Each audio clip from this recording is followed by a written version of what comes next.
2025'in küresel jeopolitik muhasebesi. 2025 sadece son 10 yılların değil, belki de yüzyılların jeopolitik tektonik değişimlerinin meydana geldiği bir yıl oldu. Çok kutuplu dünya artık oluştu. Amerikan barışı dönemi resmen sona erdi. Şimdi sorulması gereken soru, dünyanın nasıl şekilleneceğidir. Yönetilen bir geçiş mi yaşanacaktır, yoksa kontrolsüz bir sertleşme mi? 2025 çok kutupluluğun yumuşak geçişle değil, çatışmalı, düzensiz ve tehlikeli biçimde doğduğunu göstermiştir. Amerika Birleşik Devletleri bu geçişi yönetmek yerine engellemeye çalışmakta. Bu da daha fazla kriz üretmektedir. Ukrayna Savaşı, Tayvan gerilimi ve deniz ticaret hatlarındaki kırılganlıklar bu sürecin yansımalarıdır. Yeni düzen henüz kurumsallaşmamış fakat eski düzenin meşruiyetini tamamen yitirdiği açıktır. 2025 bu ara dönemin en sert yılı olmuştur.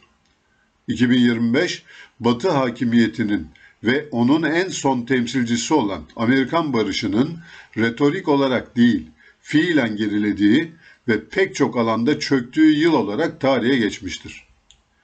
Pax Americana artık geleceğe dair bir vaatte bulunamamaktadır. Düzen kurma kapasitesini yitirmiş, krizleri yönetemez hale gelmiş ve meşruiyetini kaybetmiş bir gücün adı, tarihsel olarak barışla yan yana anılamaz.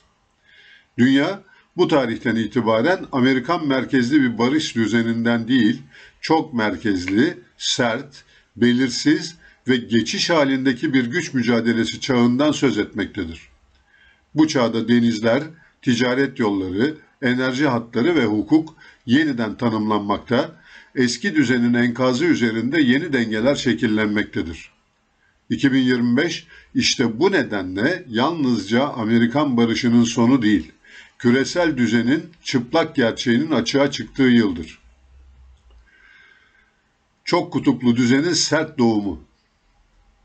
Güç geçişleri tarihte hiçbir zaman sakin ve istikrarlı süreçler olmamıştır.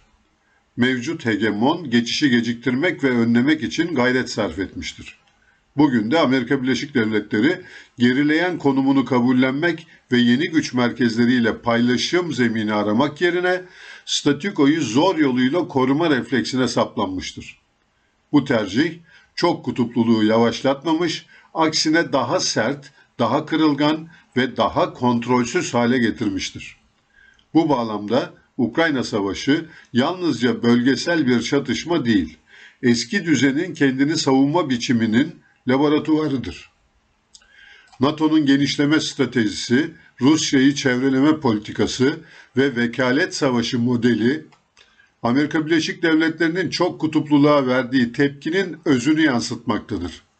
Ancak bu savaş beklenenin aksine Batı'nın mutlak üstünlüğünü değil, yaptırımların sınırlılığını, askeri endüstriyel kapasite farklarını ve küresel desteğin parçalanmışlığını ortaya koymuştur.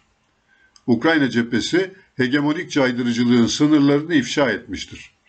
Amerika Birleşik Devletleri Aralık 2025 başında yayınladığı Ulusal Güvenlik Strateji belgesiyle Avrupa güvenliğinden çekildiğini açıkça ilan etmiş, Avrupa'yı Ukrayna kriziyle baş başa bırakmıştır. Avrupa'da devrimsel değişikliğe sebep olan bu manevra sonucu küresel finans kapitalin sonsuz savaşlar paradigmasına sadık kalan Avrupa, savunma harcamalarını astronomik boyutlarda arttırmak ve Rusya ile uzun yıllar sürecek düşmanlık sürecini yoğunlaştırmak seçeneğine yönelmiştir.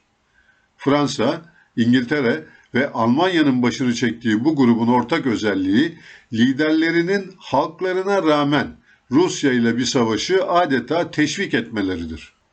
Benzer biçimde Tayvan gerilimi, Asya Pasifik'teki güç geçişinin ne kadar kırılgan bir zeminde ilerlediğini göstermektedir. Burada yaşanan bir adanın statüsü üzerinden yürüyen klasik bir egemenlik tartışması değildir. Tayvan, Amerika Birleşik Devletleri'nin Çin'i çevreleme stratejisinin ileri karakolu haline getirilmiş, bölgesel bir denge unsuru olmaktan çıkarılmıştır. Bu durum, askeri gerilimi kalıcılaştırırken deniz ticaretinin kalbi olan Batı Pasifik'i küresel ekonomi için sürekli bir risk alanına dönüştürmektedir. Deniz ticaret hatlarındaki kırılganlıklar ise çok kutuplu düzenin en somut ve en tehlikeli yansımalarından biridir. Kızıldeniz, Doğu Akdeniz, Karadeniz ve Malakka Boğazı gibi stratejik geçitler artık küresel sistemin güvenli omurgası olmaktan çıkmış, jeopolitik baskı ve askeri meydan okuma alanlarına dönüşmüştür. Bu kapsamda Arktik Okyanusu'nda Rusya'nın kontrolündeki Kuzey Deniz rotasının yıl boyu ulaşıma açılması son 500 yılda ilk kez kolektif Batı dünyası kontrolü dışında bir deniz ulaştırma rotasının önlenemez mevcudiyetini ortaya çıkarmıştır. Bu dönemde denizler birleştirici olmaktan çok ayrıştırıcı bir rol üstlenmeye başlamıştır. Bu durum küresel ticaretin, enerji arzının ve gıda güvenliğinin aynı anda tehdit altında olduğu anlamına gelmektedir. Yeni düzen henüz kurumsallaşmamıştır. Çok kutupluluk hala akışkan, belirsiz ve çoğu zaman çelişkili bir yapı sergilemektedir. Yeni güç merkezleri arasında kalıcı normlar, bağlayıcı kurallar ve kriz yönetim mekanizmaları henüz oluşmamıştır. Buna karşılık eski düzenin meşruiyetini tamamen yitirdiği artık inkar edilemez bir gerçektir.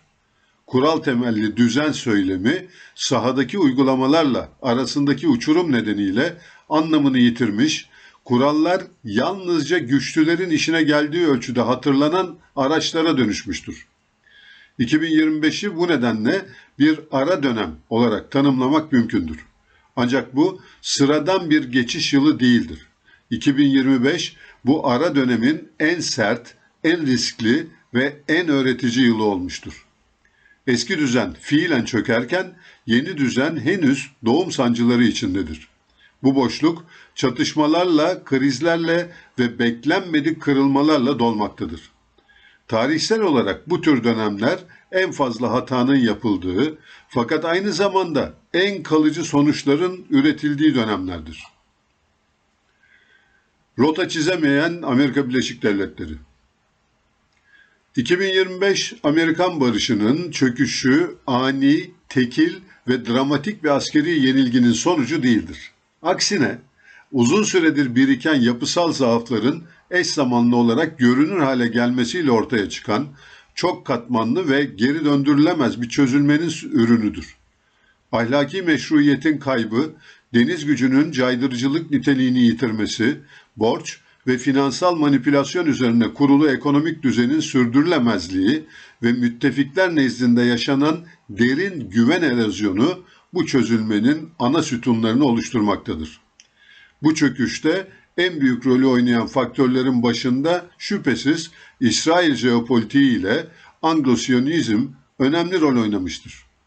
Amerika Birleşik Devletleri artık düzen kuran, norm üreten ve istikrar sağlayan bir hegemon değildir. Bugün Washington'ın elinde kalan tek araç tehdit, yaptırım, ikincil yaptırım ve zorlayıcı baskıdır. Bu araçlar ise düzen üretmez. Yalnızca kriz üretir, çatışmayı derinleştirir ve karşı bloklaşmaları hızlandırır.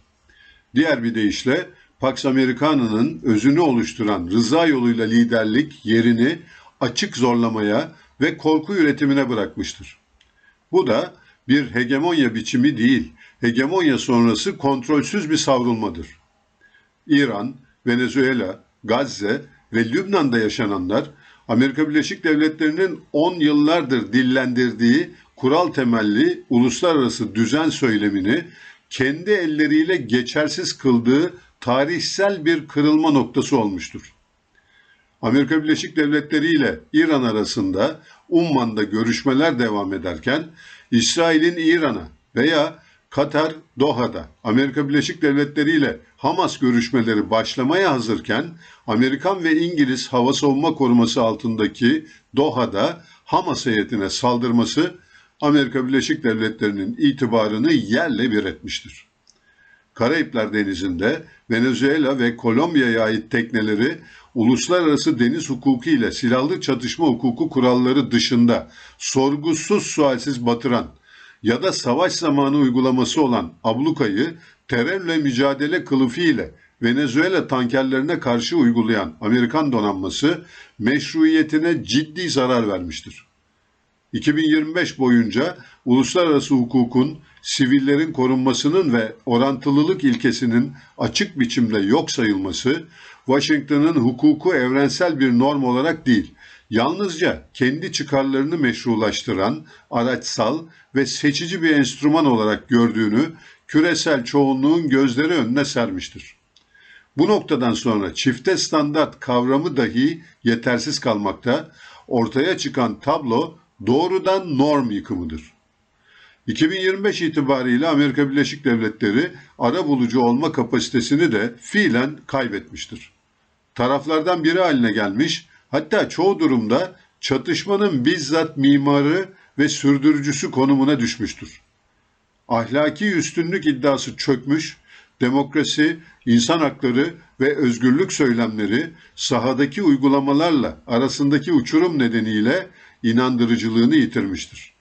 Bu yalnızca bir imaj kaybı değil, hegemonik düzenin rıza üretme mekanizmasının tamamen işlemez hale gelmesidir. Hegemonyadan imparatorluğa sapma ve stratejik körlük. 2025 yılını tamamlarken dünya jeopolitik değişim dönüşüm ile tıkanan neoliberal kapitalist sistemin yeni düzene geçiş hamlelerinin kesişiminde yer alıyor. Jeopolitik perspektifte Sovyetler Birliği'nin dağılması Washington'da tarihin sonu yanılsaması yaratmıştır. Bu yanılsama, hegemonik sınırların artık gereksiz olduğu, askeri gücün tek başına düzen kurabileceği ve karşı koyabilecek hiçbir aktörün kalmadığı varsayımına dayanıyordu. İşte bu noktada Amerika Birleşik Devletleri hegemon olmanın gerektirdiği stratejik sabrı ve ölçülülüğü terk ederek imparatorluk refleksleriyle hareket etmeye başlamıştır. Hegemonya, ikna, cazibe ve dolaylı etkiyle işler. İmparatorluksa doğrudan güç, zor ve askeri dayatma gerektirir. Amerika Birleşik Devletleri Soğuk Savaş sonrasında bu farkı göz ardı etmiş, özellikle 11 Eylül 2001 sonrası dönemde Neokon-Siyonist stratejik ortaklık üzerinden imparatorluğun bitmeyen savaşlar çağını başlatmıştır. Afganistan, Somali, Sudan, Irak, Libya, Suriye, Gürcistan ve Ukrayna cepheleri Amerika Birleşik Devletleri'nin askeri gücüyle turuncu devrimleri stratejik aklın yerine koyduğunu göstermiştir.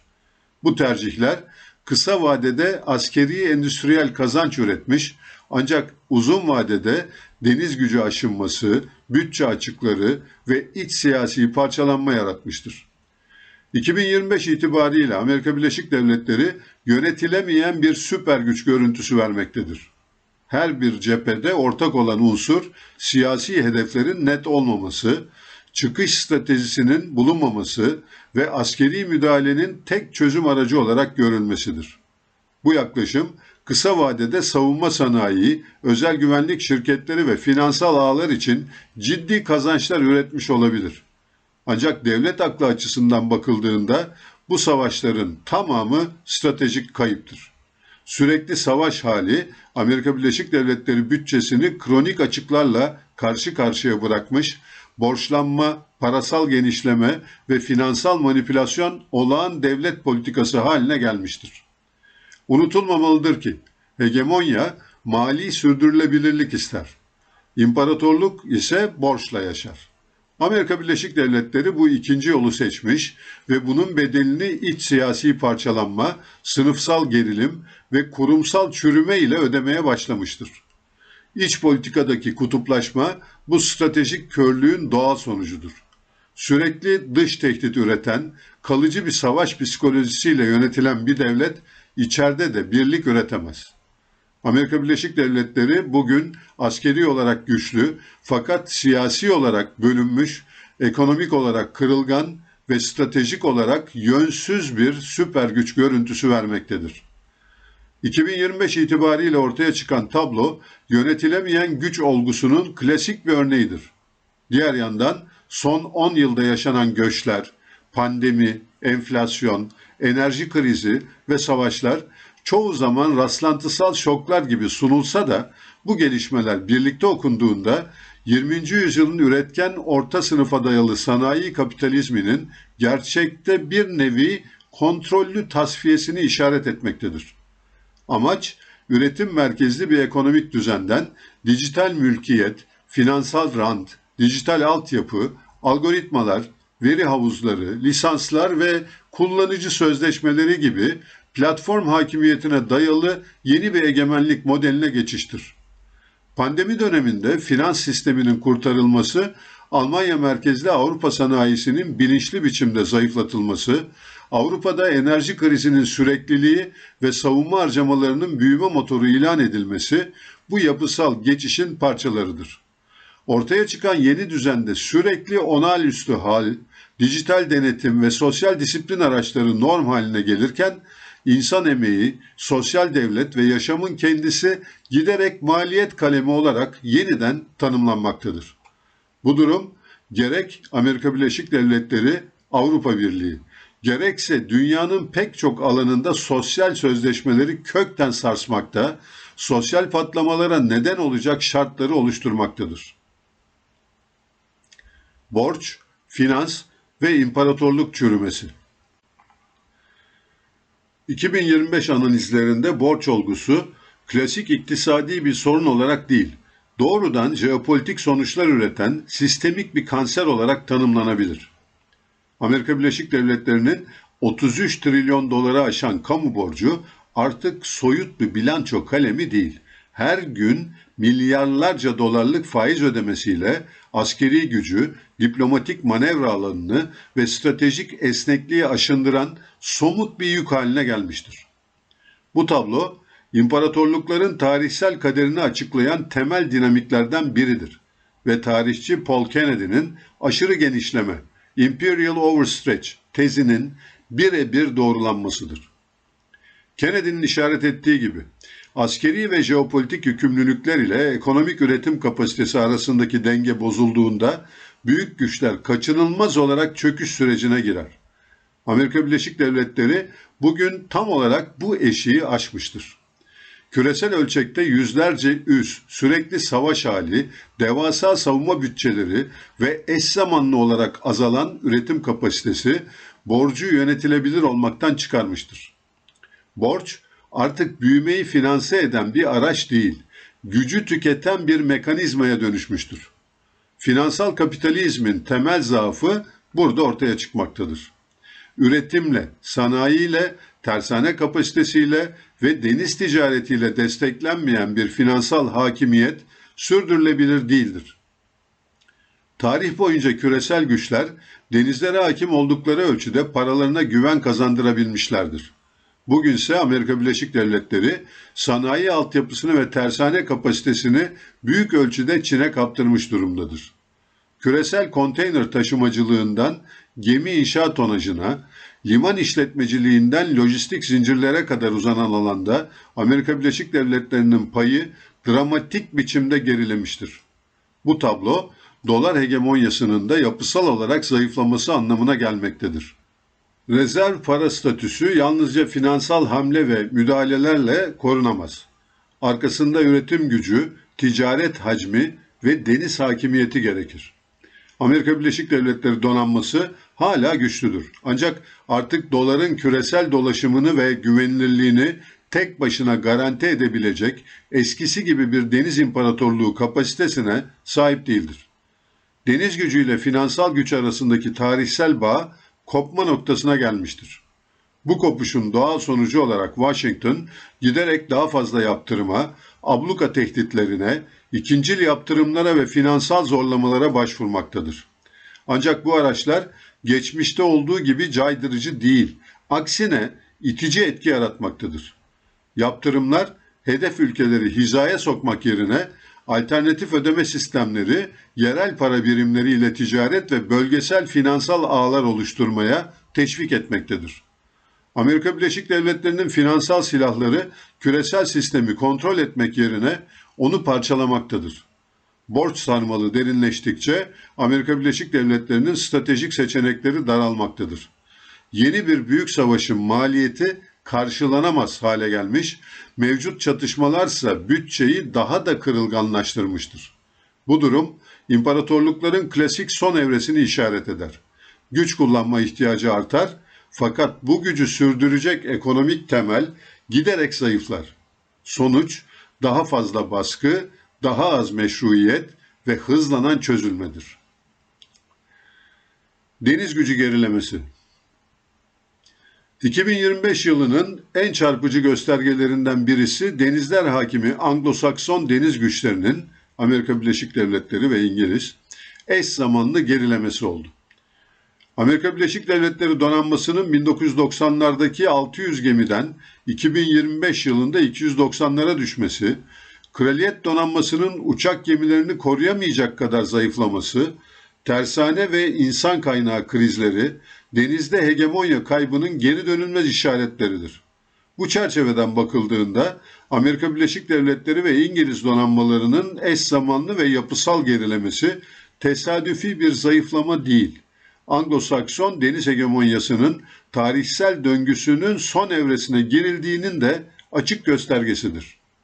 Buna karşılık Çin, donanma ve ticaret filosunu birlikte büyüterek deniz, sanayi, lojistik bütünlüğü kurmuştur. Diğer yandan küresel deniz ticaret yollarının güvenliğini sağlama iddiasıyla kurulan Amerikan deniz hakimiyeti artık ne mutlak ne de tartışmasızdır. Kızıldeniz'den Doğu Akdeniz'e, Karadeniz'den Hint Pasifik'e uzanan hat boyunca Amerika Birleşik Devletleri donanmasının varlığı güvenlik üretmek yerine risk üretir hale gelmiştir. Denizler, Pax Americana döneminde olduğu gibi birleştirici değil, parçalı etki alanlarının çatıştığı fay hatlarına dönüşmektedir. 2025 yılında artık hiçbir güç, okyanusların tamamında eş zamanlı ve tartışmasız bir deniz üstünlüğü kuramamaktadır.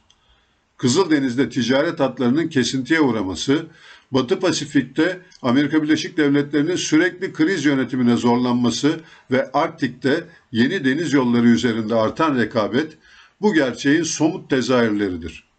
Denizler, Pax Americana dönemindeki gibi açık ve güvenli alanlar olmaktan çıkmış, çok aktörlü, çok riskli ve parçalı etki alanlarına dönüşmüştür. Bu gelişme yalnızca askeri değil, jeopolitik sonuçlar da üretmektedir. Deniz üstünlüğü kaybedildiğinde ticaret güvenliği zayıflar. Enerji akışları kırılganlaşır ve küresel norm üretme kapasitesi çöker. Amerika Birleşik Devletleri'nin bugün yaşadığı sorun donanmasının tamamen zayıflaması değil, deniz gücünün artık küresel düzen kurucu bir rol oynayamamasıdır. Bu fark hegemonya ile büyük güç olma arasındaki çizgiyi belirler. Diğer yandan deniz hakimiyeti yalnızca gemi sayısıyla ölçülen bir güç değildir. Tersane kapasitesi, insan kaynağı, lojistik süreklilik, ticaret filosu, liman ağları ve müttefik erişimiyle birlikte anlam kazanır. Bütün bu bütünlük Anglo-Sakson dünyada çözülmekte. Asya merkezli yeni bir denizci ekosistemde ise yeniden inşa edilmektedir. Amerika Birleşik Devletleri ve İngiltere'de savaş gemisi inşa süreleri uzamakta, maliyetler katlanmakta ve nitelikli iş gücü giderek azalmaktadır. Deniz gücü sanayi ile beslenmediğinde sürdürülemez. Bugün Anglo-Sakson donanmaları kendi geçmiş miraslarını tüketerek ayakta durmaktadır. Yeni bir deniz hakimiyeti üretme kapasiteleri ise giderek daralmaktadır. Buna karşılık Çin, deniz gücünü izole bir askeri araç olarak değil, sanayi, lojistik ve ticaretle bütünleşik bir sistem olarak inşa etmektedir. Çin'in donanmasının büyümesiyle ticaret filosu genişlemesi eş zamanlı ilerlemekte, tersaneler, limanlar ve küresel lojistik ağlar tek bir stratejik mimari altında birleştirilmektedir. Bu, klasik denizci imparatorlukların tarihsel başarısının temel koşuludur. Çin, denizde yalnızca savaş gemisi değil, aynı zamanda etki alanı üretmektedir. Sonuç olarak deniz gücü alanında yaşananlar, 2025'in neden bir eşik yılı olduğunu açık biçimde ortaya koymaktadır. Anglo-Sakson deniz hegemonyası dramatik bir çöküşle değil, sessiz, kademeli ve geri döndürülemez bir aşınmayla sona yaklaşmaktadır. Denizler artık tek bir merkezin değil, çoklu güçlerin rekabet sahasıdır. Bu dönüşümü doğru okuyanlar geleceği inşa edecektir. İsrail jeopolitiği ve Anglo-Siyonist çıkmaz. 2025 yılında Amerika Birleşik Devletleri dış politikasının en büyük zafiyeti İsrail güvenlik jeopolitiğine rehin düşmesidir. İsrail'in 13 Haziran 2025 tarihinde İran'a baskın tarzında saldırısı Amerika Birleşik Devletleri için emrivaki olmuş ve başlangıçta zaferle bitmesi hedeflenen 12 günlük savaşın son 4 gününde İsrail ciddi zarar görerek Amerika Birleşik Devletleri öncülüğünde ateşkes istemek zorunda kalmıştır. Batı Asya'da İsrail jeopolitiğinin sınır tanımayan saldırganlık ve soykırım döneminin başladığı 7 Ekim 2023 sonrası Gazze'de yaşananlar yalnızca bir bölgesel trajedi değil, Amerika Birleşik Devletleri hegemonyasının ahlaki intiharıdır. Bu durum taktik bir ittifak tercihi değil, stratejik aklın devre dışı bırakıldığı yapısal bir bağımlılık halidir. Washington, Orta Doğu'da artık kendi çıkarlarını tanımlayan bir merkez olmaktan çıkmış, İsrail'in tehdit algıları, öncelikleri ve güvenlik refleksleri doğrultusunda hareket eden bir onay makamına dönüşmüştür. Gazze'de yaşananlar bu teslimiyetin en açık biçimde görünür olduğu tarihsel eşiktir. Burada söz konusu olan yalnızca ağır bir insani trajedi ya da bölgesel bir savaş değildir. Gazze aynı zamanda Amerika Birleşik Devletleri hegemonyasının ahlaki intihar sahnesidir. 10 yıllardır insan hakları, uluslararası hukuk, sivillerin korunması ve orantılı güç kullanımı söylemleri üzerinden küresel meşruiyet üreten Washington, bu söylemlerin tamamını canlı yayın eşliğinde inkar etmiştir. Bu noktadan sonra Amerika Birleşik Devletleri'nin norm üretme iddiası çökmüş, geriye yalnızca kaba güç kalmıştır. İsrail'in sınırsız askeri şiddeti ve bu şiddete verilen koşulsuz Amerikan desteği, Amerika Birleşik Devletleri'nin küresel imajını geri dönülmez biçimde zedelemiştir. Bu zedelenme yalnızca küresel güneyle sınırlı değildir. Avrupa kamuoyları, üniversiteler, sivil toplum ve hatta devlet elitleri düzeyinde dahi Washington'a yönelik derin bir meşruiyet krizi oluşmuştur. Amerika Birleşik Devletleri ilk kez bu ölçekte ve bu hızla müttefiklerinin kamuoyları nezdinde ahlaki savunulabilirliğini kaybetmiştir. Bu, hegemonik düzenler için en tehlikeli kırılmadır. Bu süreç aynı zamanda Anglo-Siyonist stratejik çerçevenin yapısal çıkmazını da gözler önüne sermiştir. İsrail'in güvenliğini mutlaklaştıran ve onu bölgesel dengelerin üzerinde konumlandıran yaklaşım, Amerika Birleşik Devletleri'nin küresel çıkarlarıyla açık bir çelişki üretmektedir. İsrail adına yürütülen her askeri ve diplomatik hamle, Amerika Birleşik Devletleri'nin Asya Pasifik'teki, Afrika'daki ve Latin Amerika'daki manevra alanını daraltmaktadır.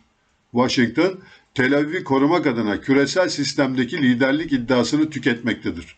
Bu nedenle Gazze sonrası dönem yalnızca bir ahlaki kopuş değil, aynı zamanda jeoekonomik ve jeopolitik sonuçlar üreten bir kırılmadır.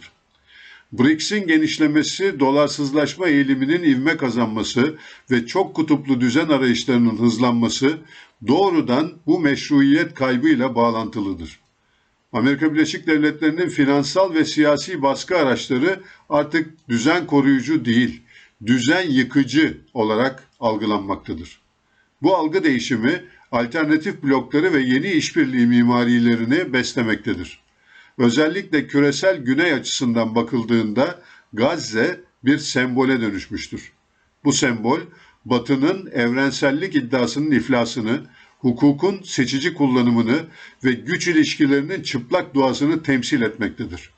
Amerika Birleşik Devletleri bu sembolün merkezinde yer alarak kendisini tarihsel olarak yanlış bir konuma sabitlemiştir. Bu geçici bir diplomatik hata değil, uzun vadeli bir stratejik maliyettir. Çok kutupluluk ve Türkiye. Türkiye 2025 yılı içinde 3 önemli jeopolitik kırılma ile karşılaştı. Birincisi, Suriye'de kendi hatamız sonucunda İsrail'le artık gri bölgeden çıkarak açık jeopolitik rekabet dönemine girmemiz oldu. Bu rekabet içinde İsrail'in yanına Yunanistan ve Kıbrıs Rumlarını alması, Türkiye'nin güneyden kuşatılmasında önemli rol oynadı.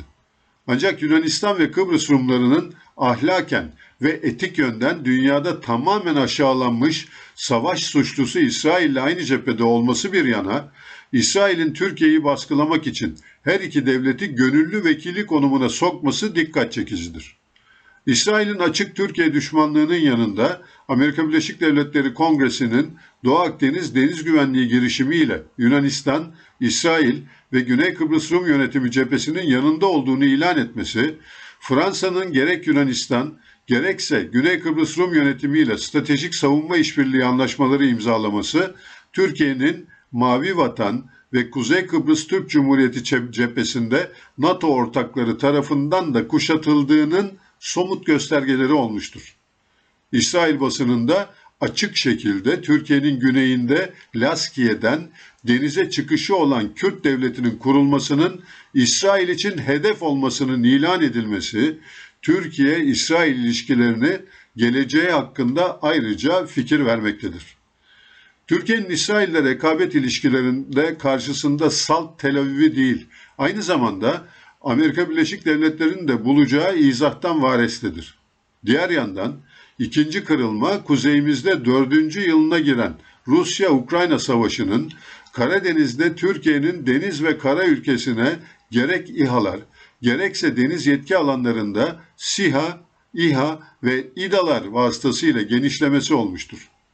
NATO'nun Rusya karşıtı Şahin kanadı, Türkiye'nin Montreux rejimini tam olarak uygulamasından, Rusya'ya yaptırımlara katılmamasından ve aktif tarafsızlığından memnun değildir. Avrupa Birliği, Türkiye'yi Amerika Birleşik Devletleri'nin Avrupa güvenliğini terk ettiği bir dönemde aktif Rusya karşıtı cephede görmek istemektedirler. Bu nedenle Türkiye'de Rusya karşıtlığını arttırmak için baskı, manipülasyon ve sahte bayrak operasyonları yapmaktan çekinmeyen bir cephe mevcuttur. Bu cephe ile Güney cephe birlikte değerlendirildiğinde yeni dünya düzenine geçişte Türkiye'nin hem kolektif Batı'nın çıkarlarını koruması hem de kendi jeopolitik hedeflerinden vazgeçmesi, daha da öte Mavi Vatan, Kuzey Kıbrıs Türk Cumhuriyeti, Suriye ve Güneydoğu Anadolu'da Batı'nın çıkarlarına teslim olması istenmektedir. Üçüncü kırılma, terörsüz Türkiye sloganı ile başlatılan açılım süreciyle yaşanmıştır. Bu süreç, içerideki birlik ve beraberliği zedelemiş, şehit ve gazi ailelerinin hassasiyetlerini göz ardı ederek kamuoyunun en çok birlik ve beraberliğe ihtiyaç duyduğu bir konjonktürde menfi sonuçlar yaratmıştır. Halbuki Türkiye özellikle 2015 sonrası terörle mücadelede devletin nihai zafer kazandığı gerçeğini halka mal etmiş ve Suriye'de PKK ve uzantıları ile mücadeleye devam ettiği izlenimini yaratmıştı. Bu perspektif dışında ülke içinde yaratılan yeni siyasi atmosfer kamuoyunun desteğini kazanamamıştır.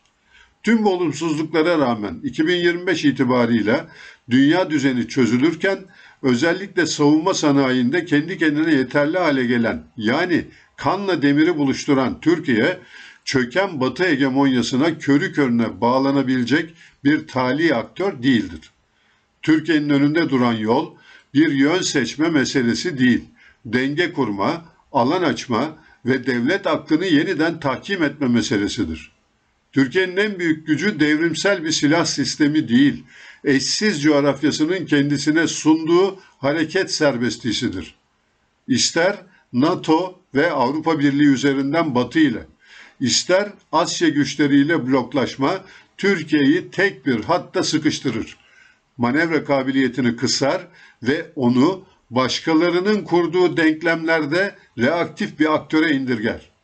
Türkiye'nin ihtiyacı yeni bloklar değil, çok katmanlı, hassas, akılcı ve deniz merkezli bir denge politikasıdır. Çünkü Türkiye'nin coğrafyası taraf seçmek için değil, denge kurmak için olağanüstü olanaklar sunmaktadır.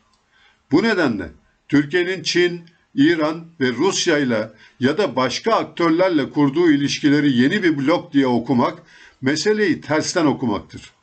Bu çerçevede denge siyaseti, deniz gücü temelli jeopolitik okuma, stratejik özellik ve Kemalist devlet aklı ideolojik tercihler olarak değil, Türkiye'nin coğrafyasının, tarihinin ve jeopolitik zorunluluklarının dayattığı asli parametreler olarak önümüze çıkmaktadır. Unutmamak gerekir ki Atatürk'te Balkan Antantı ve Sadabat Paktı ile Türkiye önderliğinde doğusunda ve batısında güvenlik kuşakları yaratmış, 26 Nisan 1920 tarihli Lenin'e mektupla Sovyetler Birliği ile belirli bir pakta ve bloğa girmeden stratejik ilişkiler başlatmış ve Sovyetlerin cephane desteğiyle 3 yıl içinde hem Kafkas Seddi'ni kırmış hem de Yunan'ı denize dökmüştü. Diğer yandan Türkiye tarih boyunca büyük güç bloklarının arasında savrulduğu ölçüde zayıflamış, denge kurabildiği, denizi merkeze aldığı ve devlet kurumlarını siyasetin dışında tutabildiği dönemlerde ise güç kazanmıştır. Mavi Vatan yani deniz jeopolitiği merkezli Kemalist vizyon yalnızca askeri bir savunma doktrini değil, aksine Türkiye'yi Karadeniz'den Doğu Akdeniz'e, Ege'den Kızıldeniz ve Libya bağlantılarına uzanan geniş bir coğrafyada jeoekonomik ve jeopolitik bir kurucu aktör haline getirebilecek bütüncül bir devlet projesi olmalıdır. Deniz gücü, enerji güvenliğini, ticaret yollarını, lojistik ağları ve diplomatik manevra alanını aynı anda genişleten nadir stratejik araçlardan biridir. Türkiye için deniz bir sınır değil, potansiyel olanaklar alanıdır. Ancak bu potansiyelin önündeki en büyük engel dışarıda değil, içeridedir. İçerideki mandacı zihniyet, stratejik körlük ve dinci etnik kutuplaşma, Türkiye'nin elindeki en büyük jeopolitik sermayeyi tüketmektedir. Küresel güç merkezlerine eklemlenerek güvende olunacağı yanılsaması, tarihsel olarak defalarca çürümüş bir tezdir. Aynı şekilde kimlik ve din siyasetleri üzerinden devlet aklını parçalamak, Türkiye'yi çok kutuplu dünyanın sert rekabet ortamında savunmasız bırakmaktadır. Devlet, ideolojik kampların değil, milletin ve coğrafyanın çıkarlarının aracı olmak zorundadır. Türkiye bir yön arayışında değil, bir geri dönüş sürecinde olmalıdır. Bu geri dönüş nostaljik değil, tarihsel ve jeopolitiktir. Türkiye, Mustafa Kemal Atatürk'ün durduğu yere, yani bağımsızlık, denge siyaseti, deniz merkezli strateji ve milli laik devlet aklı zeminine tarihsel bir zorunlulukla geri dönmek zorundadır. Bu bir siyasi tercih meselesi değildir. Bu, dünyanın yeniden sertleştiği, hukukun askıya alındığı ve güç dengelerinin çıplak biçimde konuştuğu bir çağda ayakta kalmanın asgari şartıdır. Türkiye, bu hatta izlediği ölçüde oyun kurucu olabilir. Bu hattan saptığı ölçüde ise başkalarının oyununda figüran olmaya mahkum olur.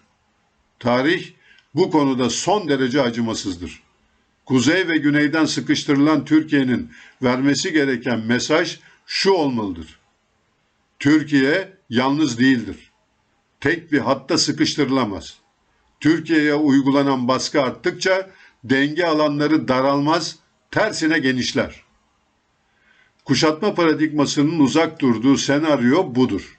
Bu mimari Türkiye'nin izole edilebileceği, karar veremeyeceği ve sonunda geri adım atacağı varsayımına dayanır. Türkiye, coğrafyası ve tarihini sunduğu fırsat ve olanaklar ile alternatif ortaklıklar geliştirebildiğini ve kriz coğrafyasını genişletebileceğini gösterdiği anda bu varsayım çöker. Buradaki hamle bir uzlaşma arayışı ya da zaman kazanma manevrası değildir. Tam tersine Türkiye'yi belirli bir coğrafyaya hapsedip davranışlarını kontrol etmeyi amaçlayan kuşatma düzeneklerine yönelik sert bir karşı hamledir. Amaç baskıyı simetrik biçimde karşılamak değil, kuşatmanın maliyetini yükseltmek, kapsamını yaymak ve karşı tarafın kontrol kapasitesini aşındırmaktır. 22 Aralık 2025 sonrası Netanyahu'nun yanına Rum ve Yunan liderleri alarak yaptığı hadsiz açıklama sonrası Ankara'nın İran'a verdiği İran'ın güvenliği bizim güvenliğimizdir mesajı bu açıdan bir uzlaşma dili değil. Kuşatmayı mümkün kılan kabulleri bozan bir irade beyanıdır. Bu, İsrail'in Doğu Akdeniz'de Türkiye'yi sıkıştırırken İran cephesini kontrol edilebilir şekilde ele alma varsayımının reddidir. Türkiye, tehdit diliyle değil, kriz coğrafyasını genişletebileceğini, maliyeti yayabileceğini göstererek kuşatma stratejisinin mantığını hedef almaktadır. Bu çerçevede 13 Haziran 2025 tarihinde gerçekleşen İsrail'in sürpriz İran saldırısı sonrası beyan ettiğim İran düşerse Türkiye düşer sözlerime eleştiri getiren kesimler de herhalde şimdi durumun ciddiyetini anlamış ve devletin kendini koruma refleksiyle doğru hareket ettiğinin farkına varabilmişlerdir. Gelecekte de İsrail'e verilecek mesajın son derece net olması gerekir. İsrail'in gönüllü vassalı Yunanistan üzerinden kurulan baskı mimarisi Türkiye'yi değil, Yunanistan'ı kırılgan hale getirir. İsrail açısından Yunanistan bir kader ortağı değildir. Konjonktürel, işlevsel ve gerektiğinde harcanabilir bir araçtır. Türkiye'nin görevi soğukkanlı şekilde kuzeyden ve güneyden kuşatmayı aynı anda boşa çıkarmaktır. Bu ancak askeri ve stratejik kararlılık ile sağlanabilir. Kuzeyde NATO'nun aşırı hevesli bir üyesi olmak yerine Macaristan tutumu örnek alınabilir. Güneyde ve batıda savaşırız değil, çıkar alanlarımızdan asla geri çekilmeyiz mesajı verilerek süreç kontrol edilebilir. Bu kapsamda içeride birliği, beraberliği, devlete güveni, hukuktan ekonomiye, yolsuzlukla savaştan hukuksuzlukla savaşa kadar her alanda yeniden tesis etmek, yeni Osmanlıcılık söylemlerinden her alanda kaçınmak esas alınmalıdır. Türkiye bu kararlılığı süreklilikle gösterdiği anda kuşatma stratejisi askeri olarak değil, zihinsel olarak çöker. Çünkü bu strateji savaşmayı değil, karşı tarafın yorulmasını bekler. Türkiye yorulmadığını ve yorulmayacağını göstermelidir. Sonuç olarak 2025'in öğrettiği gerçek şudur. Dünya çok kutupluluğa yumuşak geçişle değil, sertleşerek girdi. Bu çağda Türkiye'nin bekası bir bloğa yaslanmakla değil, denge kurabilmekle, denizi merkeze alan jeopolitik akılla ve devlet aklını ideolojilerin üzerine çıkarabilmekle mümkündür. Türkiye'nin rotası Mustafa Kemal'in çizdiği gibi tam bağımsızlık, denge siyaseti ve deniz merkezli stratejik özelliktir. Bu korunursa Türkiye oyun kurabilir. Terk edilirse Türkiye başkalarının oyununda figüran olur. Bu duygu ve düşüncelerle tüm okur ve takipçilerimin yeni yılını kutluyorum. Yüksek Denizcilik Okulu'nu 1909 yılında kuran merhum Hamit Naci'nin büyük torunu, Mustafa Kemal Atatürk'ün sınıf ve silah arkadaşı, merhum binbaşı Lütfi Müfit Özdeş'in torunu, eski denizaltı filosu komutanlarından ve senatör, merhum Amiral Rıfat Özdeş'in oğlu, emekli Trablusgarp ve Kabil Büyükelçisi, 1967 Mülkiye mezunu, Mülkiye Spor eski başkanlarından, 2021 yılında Hamit Naci Mavi Vatan Vakfımızın asli bağışçısı ve kurucusu, Harici bir Hariciyecinin Not Defteri isimli kapsamlı kitabın yazarı, çok kıymetli büyüğüm, Dışişleri Bakanlığımızın mümtaz şahsiyeti, emekli büyükelçi Ahmet Müfit Özdeş, 23 Aralık 2025 tarihinde sabah saatlerinde Hakk'ın rahmetine kavuştu. Merhum Büyükelçimizi 24 Aralık 2025 günü önce Heybeliada Camii'nde, daha sonra da Lozan Zaferi Caddesi numara 55'te bulunan Hamit Naci Mavi Vatan Vakıf binamızın önünde icra edilen törenle Heybeliada kabristanına defnettik. Dışişleri tarihimizde başı dik ve yüksek itibarlı bir yeri olan değerli büyüme, rahmet, Dışişleri ve Mülkiye camiası ile yaşadığı Heybeliada'daki sevenlerine başsağlığı diliyorum. Rotası cennet olsun. Cem Gürdeniz. Rehberimiz ufuklara koşuyoruz. Yüreğimiz bayrak açtı. Yarınlar